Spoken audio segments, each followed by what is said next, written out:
Good afternoon, everyone.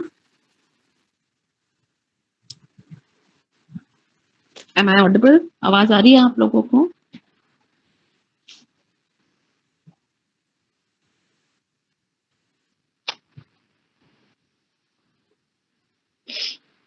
देखिए, एक बार कल वाला थोड़ा सा बैक साइड पूरा कॉन्सेप्ट तो हमने देख लिया था।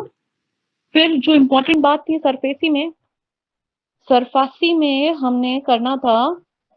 एक तो सबसे इम्पोर्टेंट चीज है section 3 registration of asset reconstruction company. ठीक है, वो याद रखना आप। नेटवर्थ 100 करोड़ थी, नेट ओन फंड 100 करोड़ होने चाहिए, तब आरबीआई इसको इशू करता है आरसी रजिस्ट्रेशन सर्टिफिकेट। और भी कुछ बातें थी, वो सेक्शन 3 में थी। सेक्शन 4 कैंसिलेशन हो सकता है कुछ कुछ ग्राउंड्स पे।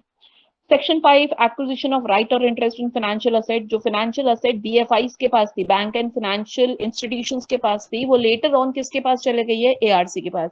तो अब ARC is having all the exclusive right on that financial asset. मतलब अब जो भी पैसा देगा बोरोवर, वो किसको देगा? एआरसी को। ये बातें आपको समझ आ रही है ना? फाइनेंशियल असेट, बोरोवर, ये सब याद रख लेना कौन कौन था। बोरोवर उस केस में सृष्टि थी हमारी, एंड बैंक एक एसबीआई था, एआरसी एक कंपनी क्रिएट करी थी हमने, और फाइनेंशियल असेट होता है वो जो लोन है। और जितने भी केसेस वगैरह हैं उस फाइनेंशियल असेट के के ऊपर, वो सब अब एआरसी के नाम पे चल जाएंगे। फिर सेक्शन 5 पे किया था कि पेंडिंग एप्लीकेशंस अगर है किसी भी डीआरटी में, अगर कोई पेंडिंग एप्लीकेशन है regarding that financial asset, that would be in the name of DRT. वो सेक्शन 5 था। सेक्शन 5 में था अगर एक से ज्यादा डीआरटीज में एप्लीकेशन चल रही है। DRT is date recovery tribunal, date recovery tribunal. तो एक से ज्यादा डीआरटी में एप्लीकेशन चल रही थी उस डेट रिकवरी की, क्योंकि एक से ज्यादा बैंक ने लोन दिया था, तो उस केस में एआरसी एक एप्लीकेशन दे सकता है कि मेरा एक ही डीआरटी में केस चलाओ, क्योंकि अब मैं एक हूं तो I do not want to move here and there, मुझे एक ही डीआरटी में केस चलाना है। ये सेक्शन 5 है था। सेक्शन 6 था नोटिस टू ऑब्लाइजर एंड डिस्चार्ज। अच्छा, वो बीएफआई सृष्टि को नोटिस देगा कि अब से आप आगे पेमेंट किसको करेंगे? आरसी को करेंगे। सेक्शन 7 था issue of securities by raising receipts और फंड्स। अच्छा, कि एआरसी जो क्यूआईबीज हैं, क्वालिफाइड इंस्टीट्यूशनल बायर्स, उनको क्या देगा? इशू करेगा डिबेंचर्स, बॉन्ड्स, मतलब सिक्योरिटी रिसिप्ट्स इशू करेगा। तो ये सेक्शन 7 था। सेक्शन 9 मोस्ट इंपॉर्टेंट सेक्शन, रफा। रफा के प्रोसीजर्स हैं। What are the measures of asset reconstruction, है ना? तो वो रफा के प्रोविजन सेक्शन 9 है, स्टार मार्क पॉइंट है। उसके बाद सेक्शन 10 था फंक्शंस ऑफ एआरसी। वो रिकवरी एजेंट बन सकता है, वो मैनेजर बन सकता है, वो रिसीवर बन सकता है, रियलाइज करवाएगा असेट को। और इसके अलावा भी कोई काम करना है तो आपको पहले पूछना पड़ेगा, प्रायर अप्रूवल लेनी पड़ेगी आरबीआई की। सेक्शन 11 रिजोल्यूशन ऑफ डिस्प्यूट्स, कि इनके बीच का जो भी डिस्प्यूट होगा वो आर्बिट्रेशन में रिजोल्व होगा। सेक्शन 13 बड़ा ही इंपॉर्टेंट सेक्शन, बहुत मोस्ट इंपॉर्टेंट सेक्शन। ठीक है, आपको पढ़ने को दिया था मैंने सेक्शन 13। किसी को कोई डाउट है सेक्शन 13 में, या एक बार वापस से करवाना है सेक्शन 13? बताएं जरा, सेक्शन 13।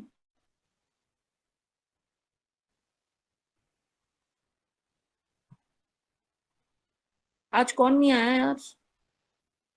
अच्छा बताइए, सेक्शन 13, 13 में दिक्कत है, एक बार पढ़ लेते हैं। चलो चलो, section 13 important, most important section है। ये सेक्शन 13 कब लगेगा? जब आपने एआरसी नहीं बनाई है ना। एआरसी बनाई है तो भी लगेगा, एआरसी नहीं बनाई है तो भी लगेगा। दैट मीन्स एसबीआई को सृष्टि ने मना कर दिया, पेमेंट नहीं दे रही है, तो अब एसबीआई क्या क्या कर सकता है, वो सारे प्रोसीजर है सेक्शन 13 में। या फिर एसबीआई ने पूरा एनपीए किसको भेज दिया है? असेट रिकंस्ट्रक्शन कंपनी को। अब असेट रिकंस्ट्रक्शन कंपनी सृष्टि से लोन रिकवर कर रही है, तो क्या प्रोसीजर फॉलो करेगी? वो भी इधर आएगी, है ना। यहाँ section 13 gives enforcement of security interest. Enforcement मतलब बेचना, सिक्योरिटी इंटरेस्ट मतलब वो जो बंगलो, उस बंगलो को बेचने की सारी प्रोसीडिंग्स सेक्शन 13 में बता रखी है। तो बंगलो कौन बेच सकता है? बैंक और एफआई भी बेच सकती है, एआरसी भी बेच सकती है, और यहां पर एक और बंदा भी आ सकता है। कौन? For example debenture holders. Debenture holders ने मतलब वो क्यूआईबीज, तो जो क्यूआईबीज थे जिन्होंने एआरसी को पैसा दिया था, अब एआरसी उनका पैसा नहीं दे रही है, तो क्यूआईबीज भी सेक्शन 13 में आ सकते हैं। वो जो क्यूआईबीज हैं, दैट इज डिबेंचर होल्डर्स हैं, उनको अगर सिक्योरिटी इंटरेस्ट रियलाइज करवाए करना है, देखो ना कौन कौन किस किस के पास ये बंगलों का चार्ज था? पहले बैंक के पास था तो बैंक, फिर बैंक ने एआरसी को दे दिया तो एआरसी ने वो अल्टीमेटली वो बंगलो दिया किसको था? गिरवी रख दिया था क्यूआईबीज को, तो क्यूआईबीज। तो 3 लोग यहाँ पे सेक्शन 13 में गुहार मतलब सेक्शन 13 की प्रोसीडिंग्स लगवा सकते हैं for enforcement of security interest. तो क्या क्या करना पड़ेगा? कोर्ट वोट का झंझट नहीं है यहाँ पे। सेक्शन 13 में बैंक, एआरसी या क्यूआईबी कैसे प्रोसीड कर सकते हैं? तो बैंक के लिए बोला गया है कि बैंक और एआरसी ये लोग क्या करें, आप एनपीए डिक्लेयर करो। जैसे ही वो एनपीए डिक्लेयर हो गया उसके बाद आप नोटिस दे दीजिए। वो जो सृष्टि है सिक्योर्ड, वो जो बोरोवर है, बोरोवर को नोटिस दीजिए कि आप पेमेंट कर दीजिए, हम आपको 60 दिन का समय दे रहे हैं, 60 डेज का टाइम दिया जाता है कि आप पेमेंट कर दीजिए। और ये रहा पेमेंट और इंटरेस्ट सब जोड़ जाड़ के उसको, हाँ जी। तो क्या हो रहा है इस सेक्शन में, सेक्शन 13 में बैंक ने सृष्टि को नोटिस दिया कि your account has been declared as NPA, बहुत टाइम हो गया, ओवरड्यू हो गया आपका, और ये रहा इसका इंटरेस्ट, ये सारा टोटल मिलाकर के आप पेमेंट कर दीजिए with in a period of 60 days, या हमें ऑब्जेक्शन है तो बताइए आप। तो सृष्टि को रिप्लाई करना पड़ता है with in a period of 60 days. अगर वो उसने नहीं करा ऐसा तो फिर सेक्शन 13 की कार्यवाही चालू हो जाती है। अब सेक्शन 13 में ये 4 तरीके हो सकते हैं। 4 तरीके बहुत इंपॉर्टेंट है, 5th पॉइंट में दे रखे हैं। If borrower fails to discharge his liability in full within the above specified period, then the following measures can be taken by secured creditor. Secured creditor, that is bank हो चाहे ARC हो, वो ये measures अपना लेंगे। क्या? Take the position of secured asset, वहां से लेकर के ही आ जाएंगे असेट को। मान लो मूवेबल असेट है तो ऑब्वियसली लेकर आ जाएंगे, इमूवेबल है तो कैसे लेकर आएंगे? मूवेबल असेट है लेकर आ जाएंगे उठा के। Take over the management relatable to secure debt, मतलब इमूवेबल के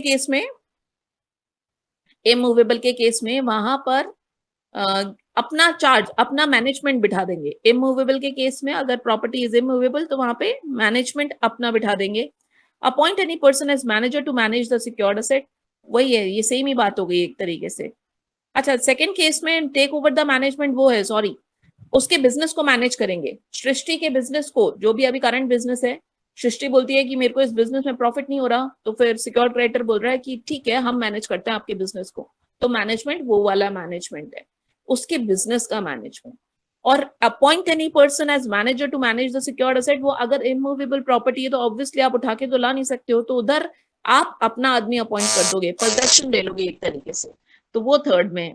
फोर्थ वाला है demand notice to third person who has acquired the secured asset guarantee order. मतलब ये है कि आपने किसी थर्ड पार्टी को बोल दिया था कि अब इस असेट को बेचो, असेट को बेचने का ऑर्डर, कि असेट को बेचो और असेट से जो भी आपको रियलाइज हो, आपको असेट से जो भी रियलाइज हो वो आप हमें दे दें। तो आपने एक नोटिस दिया है थर्ड पार्टी को, जिसको आप उसको बोल रहे हो कि आप इस असेट को रियलाइज करवाइए और जो भी पैसा है वो हमें दे दीजिए। तो ये 4 तरीकों से सिक्योर्ड क्रेडिटर प्रोसीड कर सकता है अंडर सेक्शन 13। तो what are the measures of enforcement of security under section 13 is take the possession of secured asset, take over the management, appoint any person as manager and demand notice to third person। जो third person बेच रहा है उसको notice देना कि आप इस asset को बेचिए और पैसा हमें दीजिए। ये 4 इंपॉर्टेंट पॉइंट, ठीक है। अब आते हैं कुछ और बातें इसमें, देखिए क्या सेक्शन 13 की चल रही है। सेक्शन 13 में बोला गया है requirement of classification of debt as NPA is not applicable when borrower has raised money through debt securities. देखो यार, क्यूआईबीज एनपीए थोड़ी डिक्लेयर करेंगी।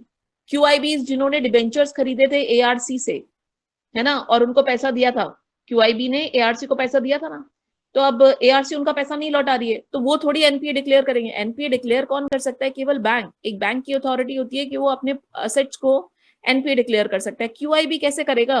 क्यूआईबी नहीं कर पाएगा एनपीए डिक्लेयर। तो बोला गया है कि एनपीए वगैरह declare, debenture holder that is QIB would not be able to declare debt as NPA. तो फिर वो कैसे करेंगे काम? तो बोला गया in such cases debenture trustee is entitled to enforce the security interest. उन केसेस में डिबेंचर ट्रस्टी अपॉइंट होता है, जो उस कंपनी में देखरेख के लिए होता है, कि मतलब कंपनी में डिबेंचर के लिए काम करता है, वो डिबेंचर इंटरेस्ट अफेक्ट ना हो इसलिए वो काम करता है। तो उस केस में जब भी डिबेंचर्स ने एआरसी को पैसा दिया और वो सिक्योरिटी इंटरेस्ट को एनफोर्स करना चाहते हैं, तो डिबेंचर ट्रस्टी को बोलेंगे कि आप चालू कर दीजिए सिक्योरिटी इंटरेस्ट को एनफोर्स करना। If borrower pays dues to extra cost did not transfer the secured asset, or if he has already taken steps to transfer, then no further transfer. Obviously, क्या हुआ, जैसे ही ये 4 स्टेप लेने लगा, वो जो सिक्योर्ड क्रेडिटर है, दैट इज बोरोवर या एआरसी या क्यूआईबीज, जैसे इन 4 स्टेप्स को लेने लगे तो बोरोवर आ गया, सृष्टि आ गई, बोलती है नहीं नहीं लो लो लो पैसा, ये रहा आपका पैसा, ये रही आपकी सारी कॉस्ट, देने आ गई वो सारा पैसा, फिर हमें आगे प्रोसीडिंग्स रोक देनी चाहिए। अगर स्टार्ट ही नहीं करिए तो बंद कर दो, और अगर स्टार्ट ही नहीं करिए तो स्टार्ट मत करना आगे, और अगर स्टार्ट कर दिए तो वहीं उसको क्लोज कर दो। Subject to IBC 2016 provisions, in case of consortium financing, that is group of bank financing a single person, secured creditor can enforce the security interest only if secured creditors holding having 60% of the value of outstanding amount agreed for the same. ये क्या बोला गया है, ये बात समझना कि जब 3 लोगों ने बैंक फाइनेंस किया था ना, एसबीआई ने सृष्टि को, आईसीआईसीआई ने एंड पीएनबी ने, तीनों ने मिलकर के 100 करोड़ दिया था, तो उस केस में सिक्योरिटी इंटरेस्ट देखो, अब इस 100 करोड़ मिलकर के दिया था, दैट मीन्स एसबीआई ने 60 करोड़ दिया था, आईसीआईसीआई ने 20 दिया था और पीएनबी ने 20 दिया था, ऐसे दिया था इन्होंने। तो पीएनबी और आईसीआईसीआई बोल रहे हैं कि चलो अब एनफोर्स करेंगे, हम सिक्योरिटी इंटरेस्ट बेचेंगे, एसबीआई के बिना कहे ये नहीं बेच पाएंगे। ऐसा बोला जाता है कि अगर कंसोर्टियम फाइनेंसिंग है, दैट इज एक से ज्यादा बैंक ने फाइनेंस करा है, तो उस केस में 60% जिसका भी लोन है उसके कहे बिना कुछ नहीं हो सकता। अगर वो चाहेगा तो ही सिक्योरिटी इंटरेस्ट रिलीज एनफोर्स होगा, नहीं तो नहीं होगा। फिर बोला गया money received by secured creditor shall be applied as follows. अब वो जो, अगर मान लीजिए सृष्टि ने पैसा दे दिया है, तो उस केस में कैसे कैसे एप्लीकेशन होगा। Cost and charges and expenses incurred by secured creditor, मतलब जितने भी खर्चे हो रहे हैं वो भी सृष्टि बियर करेगी। And then discharge of dues, पहले एक्सपेंसेस की कॉस्ट निकलेगी, उसके बाद ड्यू अमाउंट निकलेगा। In case company gets wound up, Section 325 and 326 becomes applicable. That is, in case of shortfall of funds, amount will be shared with workmen dues. Adequate funds, secured creditor, and ये आपको वो जो list है ना, आपने पढ़ा है OPP, override preferential, OPPO, override preferential payment and preferential payment, वो वाले sections लग जाएंगे। 325, 326 वही था, हमने बाइंडिंग अप में पढ़ चुके हैं कि कौन से ओवरराइडिंग होते हैं एंड कौन से प्रेफरेंशियल होते हैं, तो वो वाले सेक्शंस लग जाएंगे। However, if dues of creditor is not fully satisfied from secured asset, then he may file an application to DRT for recovery of the balance amount.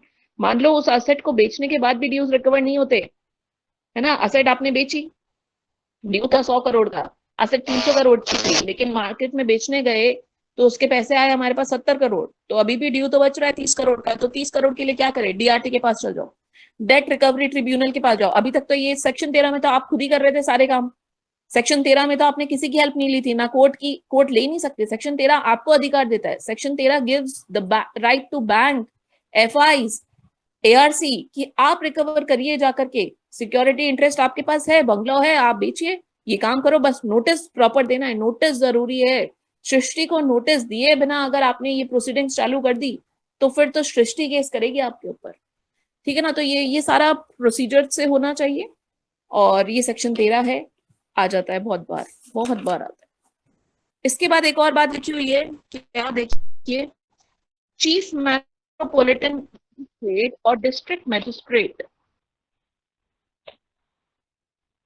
Chief metropolitan magistrate और district magistrate to assist secure creditor in taking position of secured asset.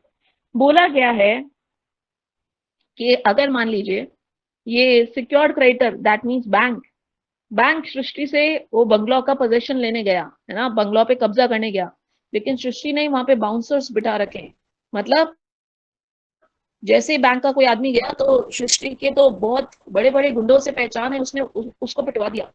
अब दूसरा bank ने दूसरा officer भेज रहा है, लेकिन वो ऑफिसर को डर लग रहा है कि नहीं यार मैं कैसे लूं ये पोजीशन, मेरे को नहीं जाना है वहां पे, तो यू कैन टेक, मतलब secured creditor that is bank shall request to CMM, that is Chief Metropolitan Magistrate और District Magistrate, उनको एप्लीकेशन लगा सकता है, उनसे रिक्वेस्ट कर सकता है कि प्लीज आप अपने बंदे भेजिए, इस पोजीशन को लेने में मेरी मदद करिए, तो ये हेल्प दे सकता है। CMM फिर उस रिक्वेस्ट पे पोजीशन खुद लेगा और फिर फॉरवर्ड कर देगा उस पोजीशन के डॉक्यूमेंट्स को, किसको, सिक्योर्ड क्रेडिटर को, with in 30 days of application, that's it. ये होता है सेक्शन 13। सेक्शन 13 में था ये चीफ मेट्रोपॉलिटन मजिस्ट्रेट और डिस्ट्रिक्ट मजिस्ट्रेट के बंदे आते हैं जब, आपके पोजीशन को रिकवर कराने में।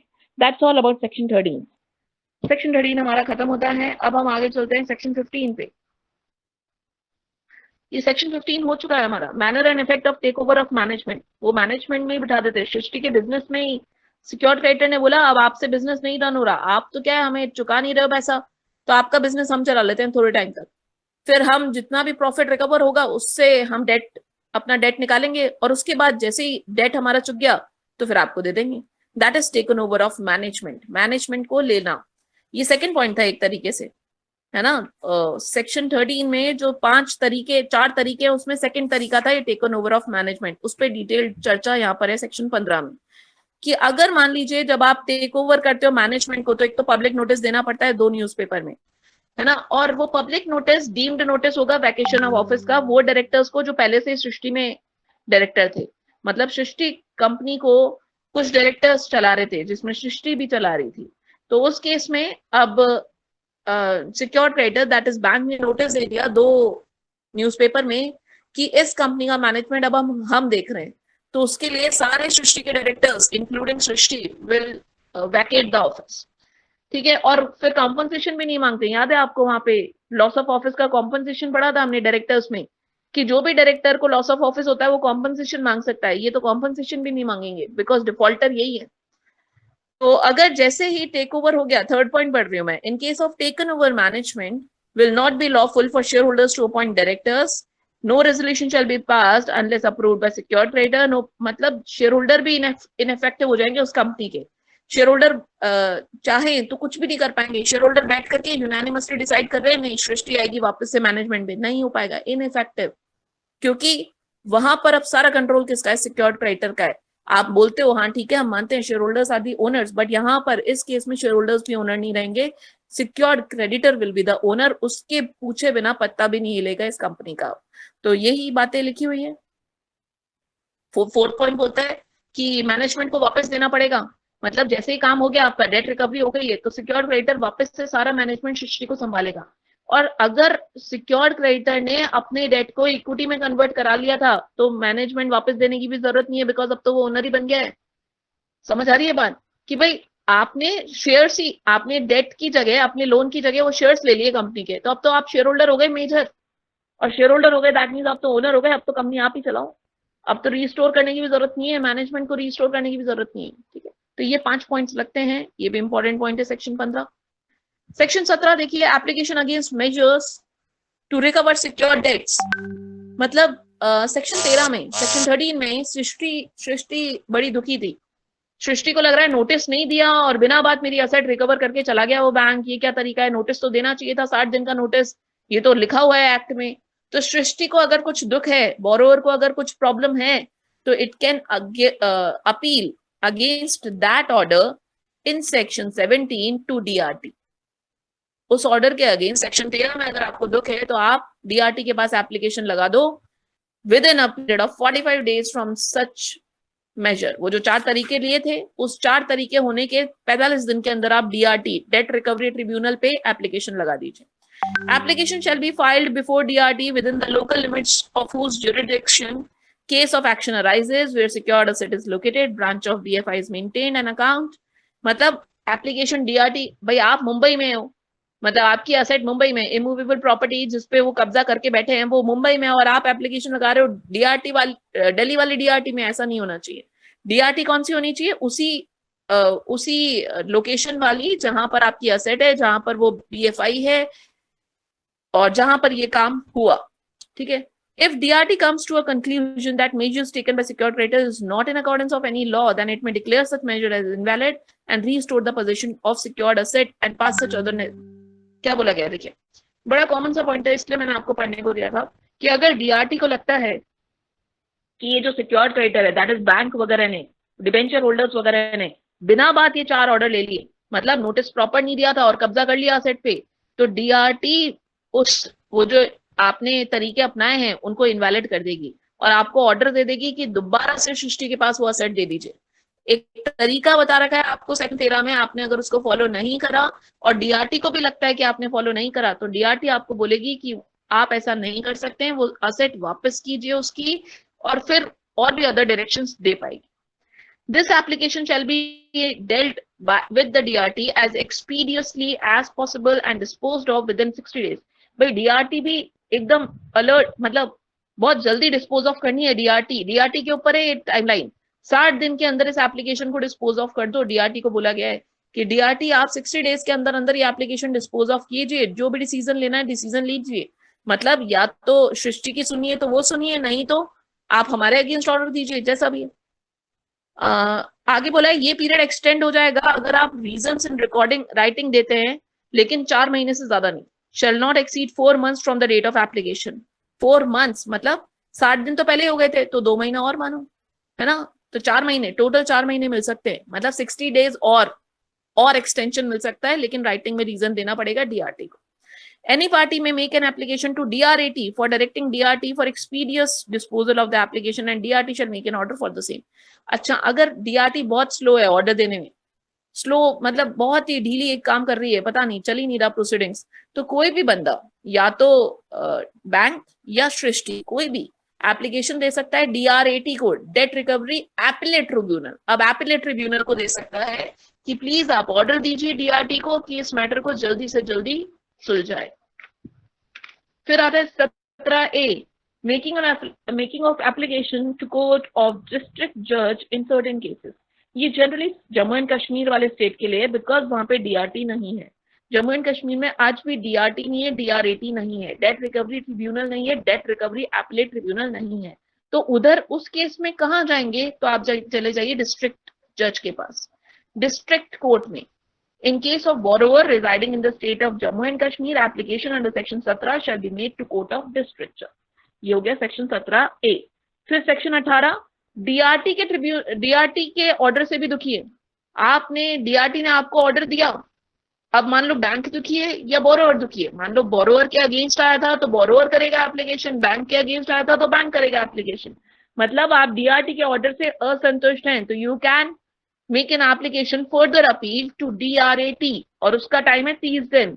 डीआरटी के ऑर्डर से 30 दिन के अंदर डीआरएटी को अप्लाई कर सकते हो। Any person agreed by an order of DRT में prefer an appeal to DRAT within a period of 30 days from the receipt of DRT's order. No appeal shall be entertain. अब देखो मजाक नहीं लग रहा है कि आप डीआरटी से भी असंतुष्ट है, यार आपके लाइफ की प्रॉब्लम ही नहीं खत्म हो रही, आप तो हर बार डीआरएटी के पास चले जाओगे ऐसे। तो बोला गया है डीआरएटी के पास तभी जाना जब वो जो बोरोवर है दैट इज सृष्टि, वो कम से कम 50% अपने टोटल डेट का जमा करा दे। डीआरटी के पास मतलब 50 करोड़ रुपए जमा कराओ पहले आप। आपका लोन था 100 करोड़ का, डेट आपका 100 करोड़ था, 100 करोड़ का 50% दैट इज 50 करोड़ आप डीआरएटी के पास जमा कराओ। बोरोवर बोलता नहीं है मेरे पास 50 करोड़, तो आप कम से कम 25 कराओ। बोलता है 50 कराना है, लेकिन 50 कम हो सकता है बट 25 से कम नहीं हो सकता, 25% तो कराना ही पड़ेगा। ठीक है, तो डीआरएटी कब एंटरटेन करेगा आपकी बात को, जब आप कम से कम 50% of the due should be deposited in DRAT. तो वही बोला गया है, no appeal shall be entertained unless the borrower has deposited with DRT क्या 50% of the debt due from him as determined by DRT और as claimed by secured creditor whichever is less. However, DRAT for the reasons to be recorded in writing reduce the above limit to 25%। ठीक है, ये बोला है डीआरएटी की power. डीआरएटी भी important है। DRT से असंतुष्ट होकर डीआरएटी में आ सकते हो, 30 दिन का टाइम दिया गया है डीआरटी ऑर्डर से। लेकिन डीआरएटी एंटरटेन तभी करेगा जब आप minimum 50% of the total date due जमा करा दोगे, और ये 50% भी कम हो सकता है लेकिन 25% से कम कभी भी नहीं होगा। Appeal to high court in certain cases. अब डीआरएटी की जगह कौन काम करेगा जम्मू एंड कश्मीर में, तो हाई कोर्ट। भाई अगर आप डिस्ट्रिक्ट जज से सेटिस्फाइड नहीं हो 17A में, जम्मू एंड कश्मीर के निवासी हैं आप, और वहां पे डीआरएटी की जगह आप कहाँ जाएंगे, तो बोला गया आप हाई कोर्ट में चल जाइए 30 दिन के अंदर अंदर। जो डिस्ट्रिक्ट कोर्ट का ऑर्डर आया उससे 30 दिन के अंदर अंदर आप हाई कोर्ट में जा सकते हैं। ये 18B है। सेक्शन 19 है right of borrower to receive compensation and cost in certain cases. If tribunal or court holds the position of secured asset by secured creditor is not as per law and directs him to return such assets to borrower, the borrower shall be entitled to payment of such compensation and cost। ठीक है, अगर मान लीजिए section 13 में कुछ ऐसे काम करे सिक्योर्ड क्रेडिटर ने, दैट इज बैंक ने, जो कि एज पर लॉ नहीं थे, आपने जबरदस्ती उसका असेट की पोजीशन लेकर आ गए, तो जितना भी खर्चा हो गया है बोरोवर को आपको पे करना पड़ेगा। ये ऑर्डर दे सकता है सेक्शन 19 में। कोर्ट और ट्रिब्यूनल। इसके बाद section 28 central registry. What is central registry? Central government may by notification set up a registry to be known as central registry for the purpose of registration of transactions of securitization. SARFAESI act में जो controlling authority है एक बना सकता है central government, कौन? Central registry, उसका नाम होगा सेंट्रल रजिस्ट्री, कंट्रोलिंग अथॉरिटी का नाम होगा central registry. That's all about SARFAESI SARFAESI. आपको कुछ समझ आया, कुछ दिक्कत हो तो पूछिए और रिप्लाई कीजिए। ये पूरा चैप्टर क्लियर है क्या? फ्रॉम बिगनिंग टू एंड इतने से सेक्शन है एंड इन डेप्थ ही करा है हमने। कोई दिक्कत हो तो पूछो।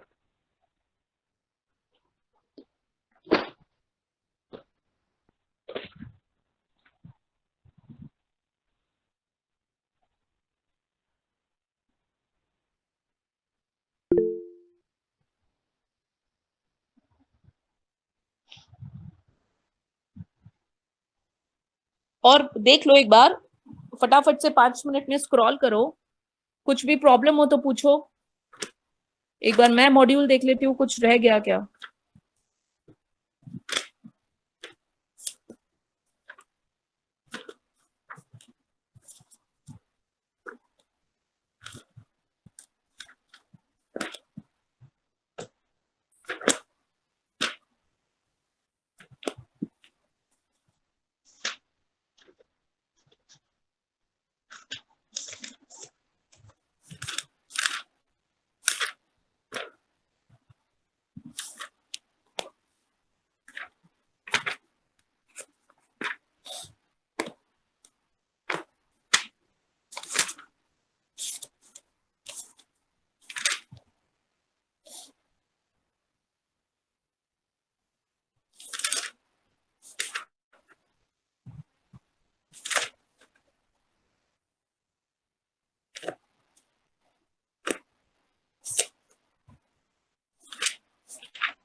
एक रह गया बच्चों, एक पॉइंट रह गया इसमें, है नहीं वो पॉइंट। एक सेक्शन है 18C। देखो सेक्शन 18 था एपेलेट ट्रिब्यूनल, है ना, DRAT। 18B था, 18B था वो high court Jammu and Kashmir वाले केसेस में। एक 18C है, 18C सुन लीजिए क्या है 18C, ये भी इंपॉर्टेंट है यार 18C, है ना। आप खुद ऐड कर लीजिएगा या फिर मैं एक इमेज इसमें पीडीएफ इसको इसकी जब मैं बना के भेजूंगी तो I will add 18C। 18C सुन लीजिए अभी क्या है। Write to log a caveat, caveat log करना, CAVEAT, caveat. What is caveat? इस पे आ सकता है यार क्वेश्चन, ढंग से समझ लीजिए what is caveat. For example क्या होता है कि secured creditor that is bank, Srishti को जिसने लोन दिया था SBI, SBI ESI that is enforcement of security interest करेगा कब? जब वो सेक्शन 13 में वो नोटिस वोटिस देता है 60 दिन का, मतलब ऑब्वियसली सृष्टि ने डिफॉल्ट करा पेमेंट में, एनपीए डिक्लेयर हुआ, नोटिस दिया, 61st डे वो ये काम करने वाला है। तो सृष्टि क्या करती है, बोरोवर क्या करता है, बोरोवर जनरली अपने जुरिस्डिक्शन वाले कोर्ट में, मतलब जहां वो रहता है उसके आसपास के कोर्ट्स में जाकर के एक बेल बेल मतलब स्टे ऑर्डर लगवा लेता है। उसको पता है कि आएगा सिक्योर्ड क्रेडिटर और अपना पोजेशन ले, मतलब इस पर्टिकुलर प्रॉपर्टी पे पोजेशन लेगा लेगा कंफर्म है, उसको पता है ऐसा होने वाला है। तो उसको पता है ये सारी प्रोसीडिंग करने से पहले वो क्या करता है, स्टे ऑर्डर लगवा लेता है। वो डिस्ट्रिक्ट कोर्ट्स वगैरह में जाता है और अपील करता है कि यार मेरे छोटे छोटे बच्चे हैं, मैं एक यार फोन आ रहा है, I have to attend this call, just a second.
चलिए स्टार्ट करते हैं. What is caveat?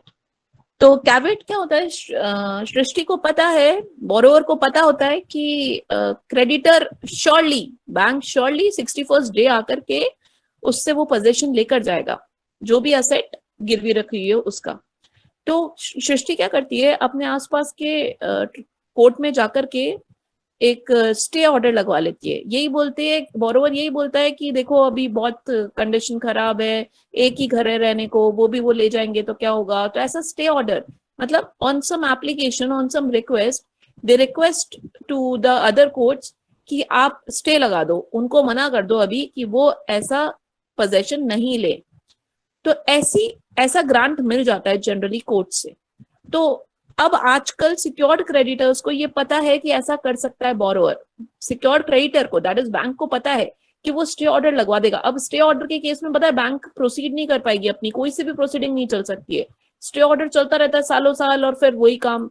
इसलिए बैंक्स आजकल क्या करते हैं, पहले से ही अपने सारे, मतलब जहां वो रहता है, बोरोवर जहां रहता है उसके आसपास के कोर्ट्स में जाकर के पहले ही एप्लीकेशन लगा देते हैं कि अगर ये बोरोवर आपके पास आए for that stay order, requesting to get a stay order, तो आप उसको मना कर दें, या फिर आप उसको दें ऑर्डर तो एक बार हमसे पहले पूछ के दें. आप हमसे भी तो सुने कि वो कितना बड़ा डिफॉल्टर है या उसके पास कितनी असेट्स हैं. आप उसकी सुन के ना दे दें केवल ऑर्डर. ये आप अगर स्टे ऑर्डर का ऑर्डर पास करेंगे तो पहले आप हमसे भी पूछे, हमें भी बुलाएं और फिर आप वो ऑर्डर पास करें. तो ये होता है कैविएट. तो ये कैविएट के लिए डिमांड कर सकते हैं कौन?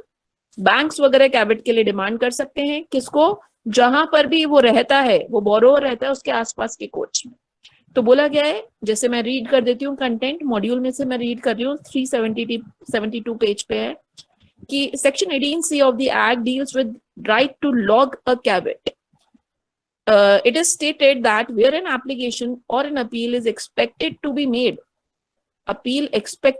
made or has been made under section 17 or 17A or 18 or 18B, the secured creditor or any person claiming a right to appear before tribunal or the court or district judge or appellate tribunal may be on hearing of such application or appeal may log a caveat.